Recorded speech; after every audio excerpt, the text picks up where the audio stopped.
మన గురువు విశ్వగురువు అయిన బ్రహ్మర్షి పితామహ పత్రిజీ గారి పాదాలకు నమస్కరిస్తూ ఇక్కడున్న పెద్దలందరికీ నమస్కరిస్తున్నాను. ఫస్ట్ ఈ పిఎంసి ఛానల్ మీటింగు అశోక హోటల్లో జరిగినప్పుడు పత్రి సార్ మామూలు లోకల్ ఛానల్తో పెట్టిమని కూడా చెప్పారు. అప్పుడు ఇంకా ఛానల్ రాలేదు. అప్పుడే ఇంటికి వెళ్ళి ఛానల్ అయినా పిలిచి ఒక 35,000 ఇచ్చి పెట్టించాను.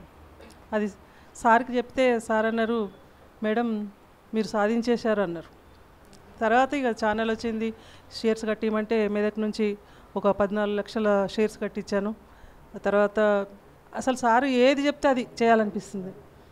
ఇప్పుడు శక్తిస్థల్ అంటే కూడా శక్తిస్థల్కు ఒక 4 లక్ష తయారు చేసేసినాము. అలాగే పిరమిడ్ మళ్ళీ రీకన్స్ట్రక్షన్ కూడా అలాగే ఇచ్చాము. అంటే తండ్రి ఆశయం మొత్తం పిరమిడ్ అయినా పిఎంసి ఛానల్ అయినా ప్రపంచమంతా వెళ్ళాలి అన్నారు. అలా ప్రపంచమంతా ఈసారి అంబాసిడర్ కూడా చేరాను నేను. నాకు సాధ్యమైనంత వరకు గుప్తంగా అయినా చేసుకుంటూ వెళ్తున్నాను. నాకు మీటింగ్స్ అవన్నీ నేను ఎక్కువ రాలేకపోయాను కాబట్టి అంతగా తెలియదు, కానీ నా పని నేను మాత్రం చేస్తున్నాను. ధ్యాన ప్రచారం అందులో చెప్తున్నాను పిఎంసి ఛానల్ చూడమని. అందరికీ ఇచ్చినందుకు థ్యాంక్ యూ.